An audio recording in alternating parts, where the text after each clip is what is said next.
Hello and welcome to the next episode of the podcast on negotiation. Today with a very special guest, Rudolf Schüssler, who's a professor, philosophy professor at Bayreuth University. Rudolf, great to have you with us. Yeah, hello, and thank you for having me here. Rudolf is an expert in philosophy, but he's also had for many years. He's also worked in at the intersection of philosophy and negotiation. And a few weeks ago, we decided to initiate a series of podcasts that focuses on great philosophers and what they wrote, what they taught about various aspects that are highly relevant for negotiation. And today we're starting with Aristotle. That I think that's the English. That's his English version of his name. And Rudolf, I would like to start with Aristotle, presenting Aristotle as not as a philosopher, but as a human being, one of us. We know that he was a son of a royal doctor, so almost noble born. We know that he basically left a legacy in nearly all areas, all fields of science of that time. But if we think about what kind of a person he was, are there any sources? Is there anything that we can say in terms of introducing him not as a philosopher, but as one of us to our audience? Yeah, there is not much known about Aristotle. There are no great sources of information about his life, but some things are known. Apparently, he was some us in the sense of being a family man. He was married, had children. Not all philosophers of that time or our time have that. He cared for his larger family, his nephews and others. His children went on possibly to become doctors, medical doctors like his father. He was closely integrated in some strata of Macedonian power politics and royal politics. He was, of course, which is well known, the teacher of Alexander the Great. Only 2 years, but still he was the teacher. And so there is some information showing us that this man was not exotic, but for his time, as a family member of a free upper class, not nobility, but a free upper class, quite well. And of course, if we talk about him as philosopher, he seems to be the kind of scholar being involved in high politics personally. There are some indications that he had connections, but judged in comparison to other philosophers of his time, he was not so much the negotiator, I would say, with the powerful in his time.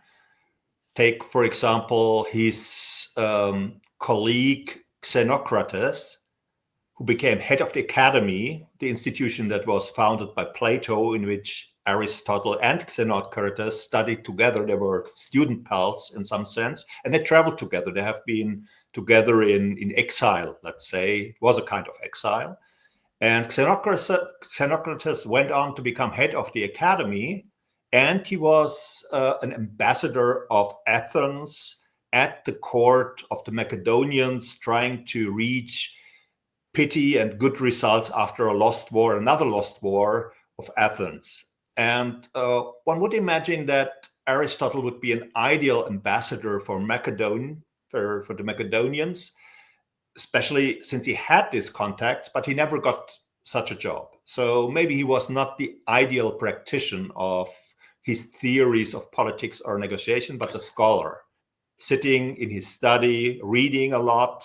That's what he was renowned for reading a lot, doing field research in biology and botanics and things like that. So that's more what I picture Aristotle to be.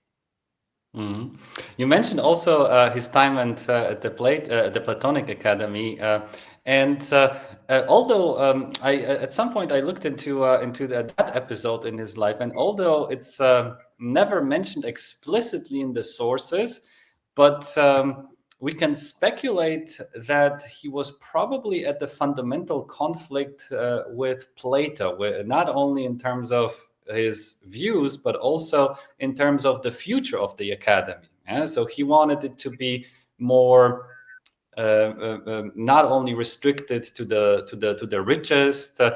He wanted to admit also students whose parents cannot afford sending their kids to the academy. He wanted to extend the curriculum and make it more structured instead of being a constant dialogue between senior members and junior members. And it seems that the rumor has it that the reason for his leaving the academy was the fact that Plato said, no, until I'm the head of the academy, it's going to run the way it's supposed to, the way I think it's supposed to run. So he went on and founded a gymnasium, yes, which was another type of an academic institution, sort of which embodied more of his ideas, how young people should or could be taught. So can we? I'm not sure whether I'm not interpreting too much out of it, but can we say that he was exposed to certain conflicts and at least in two times did not get his way? Yes, which means which might mean that he was not the greatest negotiator. What do you think about Rudolf? Well, it's very difficult to judge, but what you say can be concluded from the philosophy of Aristotle, which is quite different from Plato's. There are similarities, of course, but the whole spirit and also the content of Aristotle's philosophy differs quite a lot from Plato's. There are significant differences. So we might think that he would have changed the academy if he had become the head of the academy. He certainly would have, because that's what he did when he founded his own school. So he would have done probably more or less the same thing in the academy what he did in the Lyceum in his own school. But we have to see that he never had a chance to become head of the academy because he was Macedonian. He was not Athenian. And it was practically impossible for a non-Athenian to become head of the academy. He couldn't even own his own school. He rented this Lyceum because he was, as a non-Athenian, not allowed to possess the buildings in which philosophy schools were usually implemented or installed. So it's very important to see that as a Macedonian, he had to leave the academy at the time he left. Athens had lost a big battle against Macedonia, so lost a war against Macedonia, and there was a huge anti-Macedonian sentiment. So he was threatened with being killed at the time, probably. Nobody knows, but he left Athens twice at a time when it can be concluded that it was for political reasons, as a Macedonian closely linked to the Macedonian royal house. So he couldn't become the successor to Plato officially. And the other thing is that Plato died when Aristotle then left. So for him, this was a natural end of this long stay, 20 years or so at the academy. And I guess if the atmosphere or the conflict with Plato would have been that big, he would have left sooner. So I think there were disagreements, but probably not so much bad blood as sometimes is supposed in the modern literature. I don't think he would have stayed 20 years if he couldn't cope with the ways of Plato. That makes a lot of sense. Thank you for shedding shedding a new light on my understanding of that particular situation. Let's focus on some of Aristotle's teaching that are directly related or connected to our great passion, which is negotiation. Let's start with practical wisdom. Yes. What is it and why is it important to negotiators today? Yeah. If you allow, I'll just explain why I teach my students in Bayreuth Aristotelian practical wisdom apart or in complement to modern theories of negotiation and modern game theory, theory of strategic behavior. Because these modern theories are quite helpful in some ways, but in order to see what their limitations are, it's often helpful to contrast them with something that is rather different.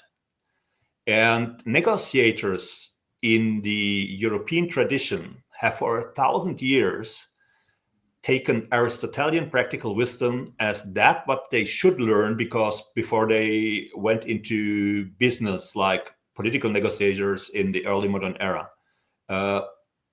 medieval business people doing negotiations, they took their wisdom from Aristotle. So the question is, can we learn something, or is everything already in our new modern theories, in game theory, or in our more practical theories of negotiation?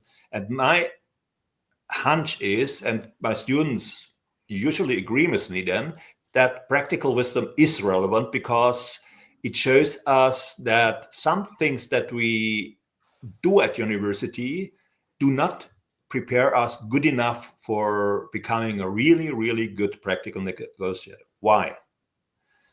One thing is that Aristotle's theory of practical wisdom is not a kind of algorithm, or it's not a theory that you can learn from a textbook. There is no textbook in Aristotle on practical wisdom. There are no rules you have to learn, and there is no guarantee that you will have success if you follow step 1, step 2, step 3, or even a 90% probability that you will succeed if you follow these steps. The main thing in practical wisdom that makes it valuable even today is to understand that we have to prepare for a long time, and that only experience in negotiations can teach us practical wisdom. Practical wisdom is something that has to be taught in practicing. You cannot learn Aristotelian practical wisdom just in theory. You can learn about practical wisdom in theory. So he explains why it can only be learned in practice. So you can do that, but you cannot become a practically wise person except by getting years of experience and a certain kind of training with masters. That's what Aristotle insists on. You learn first from experience, and then if you want to take a step further, you need somebody who already has this practical wisdom, who has the competence, and who is a practically good negotiator. And you have to find these people. Sorry, Remy and me, we theorists can only direct students to these kind of learning, because in the end they have to learn from experienced, seasoned negotiators and just see how they do it and try to draw conclusions from what they see, because it's not something that can be written down, and there are no rules that are valid all of the time. All the rules are valid some of the times, and they can backfire if they are not handled correctly at another time. And Aristotle is showing us what we need to do to find out when to apply a rule and when not to apply a rule. Mm-hmm. That makes a lot of sense. And I wanted us to also contrast something that is a little bit related to this concept, and that is the concept of rationality, that very often is at the heart of what we teach at business schools or in the faculty of economics. One of the fundamental assumptions of most of the models is that individuals are rational, which means they act to maximize their utility given the constraints that they face. Yeah, and I wanted us to talk a little bit about how this compares to wisdom, practical wisdom, Aristotelian practical wisdom. Okay? I know it's something else, but where is it similar? Where is it different? Let's start with there is no rationality that can be separated from the emotions. In modern theories of rationality, especially strategic rationality, you have rationality as something that's completely different from emotions, and you don't need to study emotions, and you don't have to cultivate your emotions if you want to be rational. Aristotle, especially as far as practical rationality is concerned, practical wisdom is concerned, does not think that it is possible to be a good, practically wise person and to not think about and cultivate your emotions, because emotions influence your thinking only if your emotions are in a right range, I would say. And you have to train your emotions to learn that your emotions need to be in a certain range. Otherwise, they influence your judgment, and your judgment will be wrong and biased if your emotions are not in the right range, but, for example, hateful or others. And then you'll get a wrong view of the situation, of your opponents, and even of your own aims. So there's no way to know how to judge correctly if you do not take your emotions into account. And that's quite different in modern theories of rationality. And that's the continuing value of Aristotelian approaches, that they don't allow us to separate emotions and rationality. Okay, that's which means we are not machines that are able to compute optima because we are able to always act rationally no matter what. We know that we as human beings, for many reasons, be it the bounds of our cognitive abilities, but also due to the emotions that we face. Systematically deviate from that, and Aristotle teaches us, guys, you cannot be really wise if you ignore that that ratio is always inseparably connected with emotio. Okay, perfect. So that sounds great. I was wondering, let's so we know what practical wisdom is. We know that to attain it, we need repetitions. We need someone who shows us the way, or need someone who shows us the way. And this is how many structured teaching programs at universities and beyond are built. Yes. So let's shift our attention towards goodness, towards ethics. May I give me another minute on practical wisdom before we come to goodness? Because that sounds a bit under complex if you just talk about practical wisdom and Aristotle. I think it's important to know for people who become interested in this approach that Aristotle, of course, does not just talk of practical wisdom, but he thinks that practical wisdom has components. And you can learn to cultivate its components. And it's important that there is a long 1,000-year-old tradition to cultivate these components. I just talk about one of these components, for example, that's the weighing of reasons, deliberation, weighing the pros and cons of suggestions, for example. That's a method you can train, and that's something you have to do in practice, but you can prepare in theory. That's the good thing for universities. So you can discuss practical problems, political problems, negotiation problems, and then the students can discuss the pros and cons, and they see how others weigh the pros and cons. And you compare the weighings of the students and also of the professor who's experienced in doing that. And there are methods for doing that. So this is the starting point. You start with learning this, doing this deliberation, the weighing of reasons systematically. But then, as Aristotle insists, you have to do it in practice. You have to really deal with practical problems. And then you have to learn from somebody who's weighing these reasons in the real practical world, not at the university. And you have to see the differences. And then you find your way. So I just want to show that just talking about practical wisdom is not enough. You split it up in components, you compare the components, and then you fit it together. And that's also where goodness then comes into play. This fitting together to synthesizing everything again. That sounds great. Thank you for adding this. I was thinking about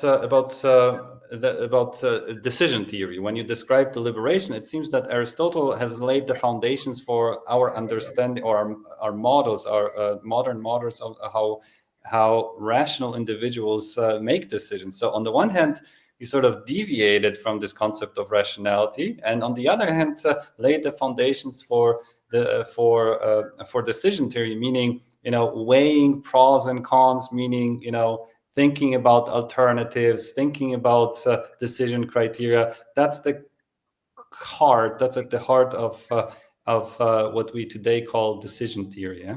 So, what are other components of practical wisdom in addition to deliberation, Rudolf? Yeah, for example, there is one that's called gnome in Greek. You have to have this kind of sense of proportion, or being able to judge things from eyesight. So, for example, if you look at a picture, and then you might have deviations from a mathematical formula or from an algorithm, and some of these deviations are making the whole better than sticking to the formula. And to having a sense for when a deviation is adequate and acceptable and when it's not is something that needs to be trained. And this is something that has to do with gut feeling quite a lot. We would say today gut feeling. Of course, Aristotle doesn't have that word. But he has a strong theory that allows us to analyze gut feelings a bit deeper than just saying, well, gut feelings matter. We know today in decision theory that gut feelings matter. Thinking slow, thinking fast, and but it's dangerous to rely on gut feelings without testing the gut feelings. So Aristotle already helps us to test our gut feelings for those that are valuable, that have a good information content, and others that may simply be inadequate feelings. Mm-hmm. That makes a lot of sense. So practical wisdom has several components. One of them is intuition, gut feeling, or let's say the sense for proportions or the deviations from what's expected. The other one is our repetitions, how we acquire it.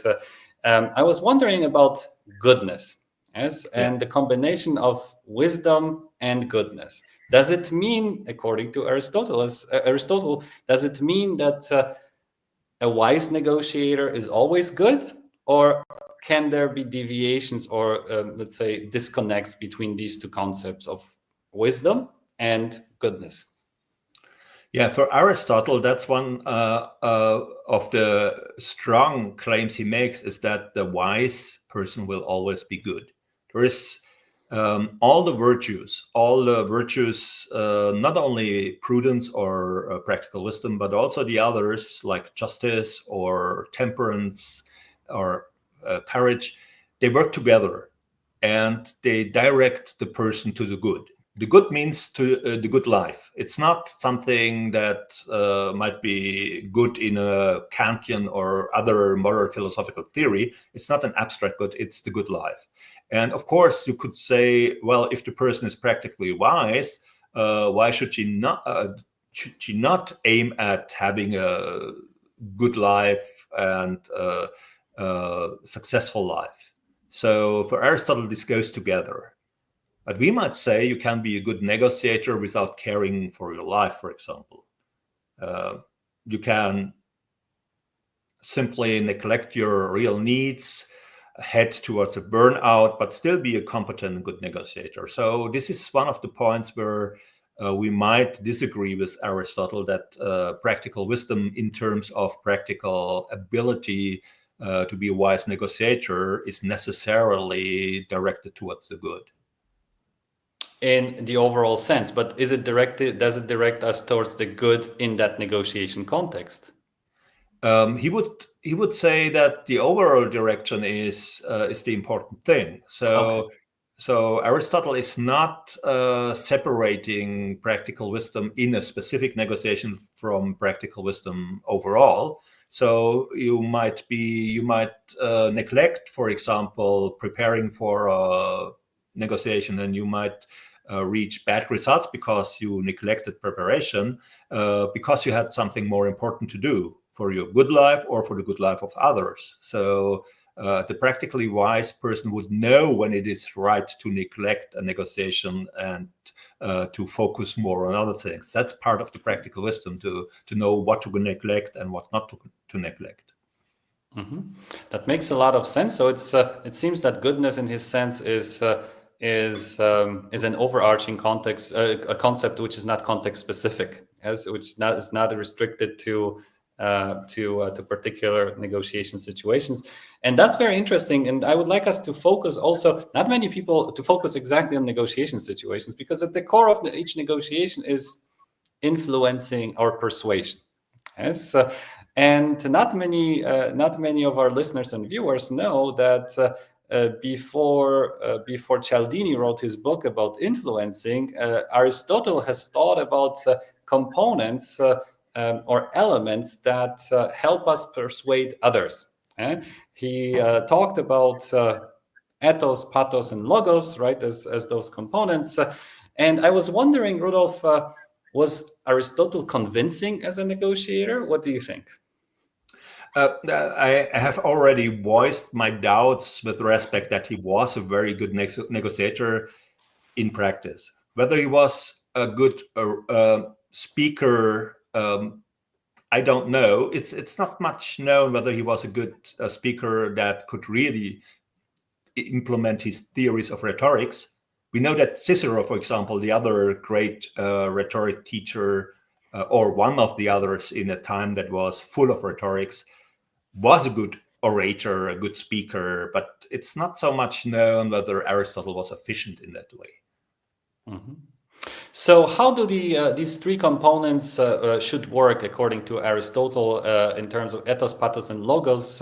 How do they play together in terms of, let's say, their joint effect towards convincing others about what we believe is right, or the right course of action, or the right decision to be made?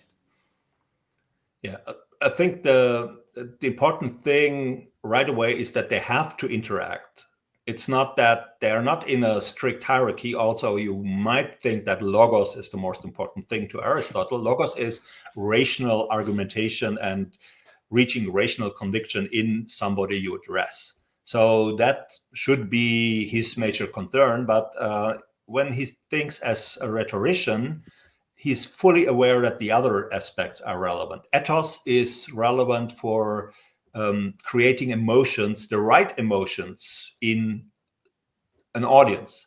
So the audience should react emotionally in the way the speaker intends, and should show some emotions that the speaker wants to, the issue the speaker wants to propose. For example, benevolence.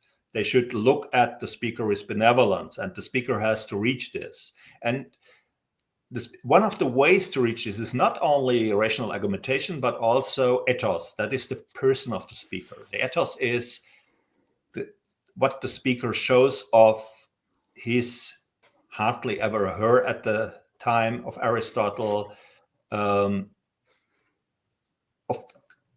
his character, or at least his persona, the character he wants to project to an audience. So what matters is how the audience perceives the person, as a character, and then shows benevolence to this kind of character that's shown to them.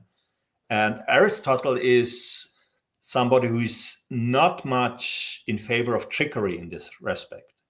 So he's not fully idealistic, but he is, I think, of the opinion that the best way to reach a good image as a speaker is to have these properties. So, Athens was a city that was not so big, so people would know if you acted other than you speak at other times when you are not giving these great speeches on the agora, so in the marketplace of Athens. So the best way in such a society to be seen as a good character, and a character that elicits positive emotions, is to cultivate this kind of character. But this doesn't mean that this person has to be naive. Aristotle view of virtues is not naive. It's fitting for a person that wants to be esteemed by the people he's living with, and to be powerful and highly reputed. So this is the ideal that the person has, to be seen as somebody who is somebody. And this doesn't mean that this excludes naivety to a certain extent. But in Aristotle's view, it's best to aim at being such a person if you want to project the image of such a person. So logos, meaning arguments, so knowing what to say and structuring and convincing, or putting in convincing words, that's the first component. Pathos, that's the emotions that we want to raise, that we want to generate in our audience, in our for our negotiation partners. Yes, if we're not speaking but trying to convince each other. And three is ethos, right? That's the status, right? That's the how we want to be perceived, walking the talk. Yes, meaning is it only cheap talk, or is it really who we are, right? Is it genuine? Is it honest? Okay, so which of the three do you believe is the most important? If can one make this judgment, or you'd say all three have to have a certain minimum standard?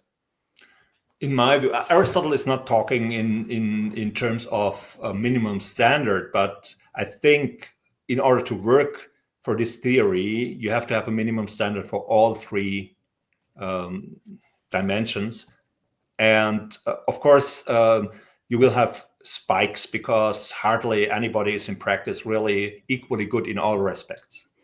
So you'll have a spike if you're a very good argumentative person, or you will have a spike if you can elicit the right emotions in persons. But the more you can do in all three dimensions, the better. But you should at least try to have a decent minimum, not a minimum, but a decent level in all three dimensions. You cannot substitute in practice completely for having the competence in all three dimensions. And I think it somehow still remains valid in our today's negotiations. Yes, we know that the key to great negotiation performance is, let's say, internal consistency of our arguments. Yes, check that usually leads to good substantive results. We know that we only can get there if our partner lets us do it, which means we need to put them in the right mood, into the right attitude, create positive emotions, and we also know that we need to be genuine and authentic. Yes? So basically, all three elements, ethos, pathos, and logos, are still valid, still present in what we teach. Effective negotiation, how effective negotiation should be, or how our students could become better negotiators. So the Aristotelian recommendations still remain valid after 2000, almost 2000 years. Okay, let's talk about the ultimate goal. Yes, the ultimate good. I do not dare to pronounce the Greek name. Unfortunately, I do not speak Greek. But what is it? What is the ultimate goal, and why is it to attain goodness, or to be good, or to be ultimately good? Yeah, as I said, we shouldn't expect good to mean here more than good life, or a really flourishing life is a term that's often used today for these kinds of Aristotelian good lives. Flourishing as a human being. And for Aristotle, this flourishing, and in this respect, he's a real philosopher, is to a large extent dependent on your rational qualities, living the rational life, not in the sense of modern theories of rationality, but rational in the sense of doing that what is practically wise. So living a practically wise life, that's rational life in the practical sense, but also to think about and even to study theoretical issues. so like the sciences generally. So the good life for Aristotle will have to do with practical wisdom, but also with going beyond and studying science and eternal truths as it thinks that exist in philosophy and in mathematics and in astronomy and whatever. So this is basically his idea of a good life or the best life. He has ideas for a good life, even for professions that are not concerned with science. But in some sense, he's saying they are good lives, but are second best. Do you think, Rudolf, he had a good life, Aristotle himself? I think so, because he lived his scholarly life to the full. He must have been head over in his studies and just enjoying knowledge production and learning.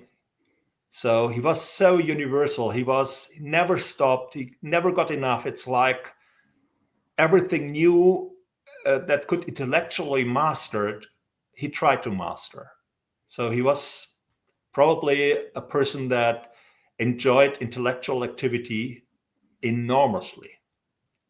And so he had a very good life because he had his family life. Of course, he had to flee Athens a couple of times, but in the end, he was very successful. His pupils, his students stuck to him, and in the end, he became the most famous philosopher or the second most famous philosopher, depending on whether you rate Plato higher than Aristotle in the European tradition. That's very interesting. So he had a good life. He was a great philosopher. He left a great legacy, both in terms of what he wrote, what he thought, but also in terms of the quality of his students. I was wondering, one of the aspects that he talks about as elements of good life is the golden mean, as not pushing to the extreme, but somehow settling for the sufficient. Yes. So what is golden mean, and is it enough today? I think I would. It's important to see that the golden mean for Aristotle is not the sufficient; it's the optimum. So the clearest expression of a theory of the golden mean is in the description of the so-called moral virtues, like temperance. Not in the description of practical wisdom. I'll come to practical wisdom later because it's more complicated. But in terms of one of the moral virtues like justice or temperance, it is the optimum between two excesses that are both bad. So, for example, the temperance is the right quality of emotions, the right temperature of emotions. To be too easily excited is bad. You're just following your emotions. You're just overwhelmed by your emotions. You cannot even really live them because you're simply thrown around by your emotions. That's an excess of too much. But he also thinks there can be an excess of deficiency in terms of feeling or pleasure. If you're insensitive to pleasures, that's also deficiency. It's bad. And so the golden mean between these extremes of not too less and too much is the golden mean. That's the optimum. That's the highest value you can achieve for really living and cherishing your emotions. That's important to see. So it's not just enough, it's the optimum. And in terms of practical wisdom, it's more complicated because there the golden mean is hitting the golden mean of the other virtues. So you need practical wisdom to know where the golden mean for temperance, for courage, and for justice is. And in order to know this, you have to have practical wisdom because there is no rule, there is no mathematical formula for even in justice, where he talks in mathematical terms, arithmetical mean. These means are different from person to person. So you have to know what kind of person you're looking at. And only practical wisdom can help you there. So the golden mean for practical wisdom is mainly hitting the golden mean of the other virtues. And in this sense, it's not about enough, because the optimum for practical wisdom is hitting the optimum of the other virtues. So it's always at an optimum where if the golden mean is understood in Aristotelian terms. That's one of those concepts, which are super convincing on an intellectual level. Yes, I think everyone would subscribe to it. Yes, that makes perfect sense. Too much is not good. Not enough is also not too good. But how to find this golden mean? Do we need to try? Does it mean practical wisdom means doing things and observing the results and then learning from those results and then calibrating it a little bit? Is that what it means, Rudolf? Yeah, in Aristotle's practice, this would mean that it's teaching, it's the upbringing of children. If you want to hit the golden mean for, say, courage, you have to make sure that the children learn to not to be too much afraid of risks, but also not to be too risk prone at a very early age. In Greek theory, it was a step of 7 years. The first 7 years, you cultivate this by just bringing children in situations where they learn to live with risks so that they are not too afraid of them. And if they are too courageous in the sense of too risk prone, you let them feel the heat of the moment so that they become a little bit less risk prone. And then once this balance or the intermediate stance between too much risk proneness and not enough risk proneness is reached, they begin to learn how people who are courageous really behave in situations which require courage. They talk to, in the Greek practice, soldiers, hoplites, the people who fight in battle. So they see how do they behave, how do they talk about war, how do they behave in war once they are old enough to accompany them. And then they learn to become, that was mainly the practice of courage in ancient Greece, foot soldiers themselves. Good ones if the education is really good. But in terms of negotiation, it also means that becoming a good negotiator starts very early, because it's part of your early education to have this temperation of the emotions that you later require for more on-the-job negotiation training. So it's important to see that the whole of your upbringing, but also the school education, prepares you in an unspecific way by just preparing your emotional balances for becoming successful, not only in negotiation, but also in other fields of endeavor, in the job, in politics, or whatever. But it's always starting very early with Aristotle. And of course, if you are 30 years old and you want to start this process, it's also already late for you. But it's important to know, if you're a parent, but also if you're a teacher, that this education has to start before you begin to talk about negotiation in a specific sense. Okay, so it's repetitions, observing others, but also speaking to masters. Yes, those who have sort of have much more experience, much more practical wisdom, and learning from them, from their mistakes. Yes, not only from ours, from an early age and controlled environments, but also from those who have gone further, who have experienced more, and by doing so, somehow calibrating where's our personal golden mean. Okay, makes a lot of sense. So now imagine, Rudolf, we had a time machine and we could bring Aristotle to our classes, our negotiation courses in Bayreuth or in Leipzig.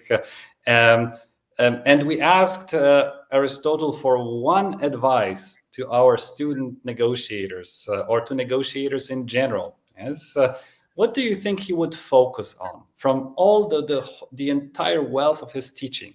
right? He has done so much. He has said so many smart things. Yes, but when we somehow try to distill this experience and squeeze it into a practical advice for negotiators, what do you think he would say? It's of course a very difficult question because you could imagine so many things that he would say or do. But in my view, it's his empiricism that he would insist on us. Don't look at only at theories of rationality. Look at how negotiation processes really work. He studied politics, hundreds of constitutions. He was really the empiricist in many fields of his scientific studies, also in politics, and to some extent in ethics too. So he would say, look at lived experience, not imagined examples, not mathematical models. Look at lived experience and then draw the right conclusions, start from lived experience, and then analyze it, refine it, see the distinctions, systematically try to make sense of lived experience. That's, and of course, of negotiation processes you observe. That's, I think, the main thing I would imagine him to say when he came to my classes. So, which means that he would probably emphasize a reflection. Is that right? I mean, we somehow build reflection into our classes, especially when they include practical components like simulations, exercises, and cases, and so on. And why do we do it? We want to expose our students, participants, executives to themselves. As to themselves in a particular negotiation setting, but we also encourage them to, hey, look back at what you did. Yes, and that's probably the lived sort of simulated lived. Well, it's not. Well, it is lived, but it's simulated, right? It's not from a natural negotiation context, but from a synthetic negotiation context of our classroom setting. Would this reflection be something that you mean in terms of analyzing lived experience? Yeah, that's basically his method he uses in the practical sciences and sometimes even in the other sciences. He starts from what he finds on the ground in case of the practical sciences in lived experience, whether in politics or in economics or whatever. He would start with what the people experience and think in real life. And then he refines that. He analyzes that. He refines that and looks for principles.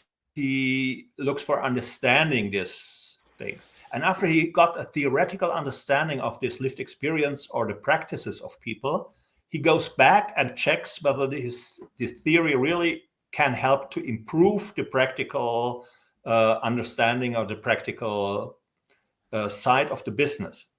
So this is typically for Aristotle going from practice and lived experience to theoretical insights, and then bringing the theoretical insights back to practice. This method is typical for Aristotle's methodology of research. Mm-hmm. So my last question will refer to our last interaction. So a few months ago, we spoke about Immanuel Kant and his moral imperative about lies, about truth, and what it means. What is the ultimate purpose, objective? And I would like to encourage you to contrast Kantian philosophy with Aristotelian approach to ethics, as because he also dealt with ethics, right? This is a huge chunk of his legacy that I wanted just briefly to mention, especially to put it into a perspective of our previous talk. Yeah? So if you could briefly summarize Aristotle and compare him to Immanuel Kant, it would be super helpful to understand similarities and differences. Well, that's a big task for a couple of sentences, but I'll try to focus on some differences. For Kant, it's possible to get moral insights, ethical insights without taking the emotions into account. So he has this kind of pure reason and pure practical reason, pure theoretical reason, which we can use to find first general rules and principles, which are independent of us being embodied emotional beings. And he thinks that's important. It's crucial for doing the right thing in ethics. So this sounds, coming from Aristotle and having appreciated this interconnection between emotions and intellect, a little bit preposterous what Kant wants to do.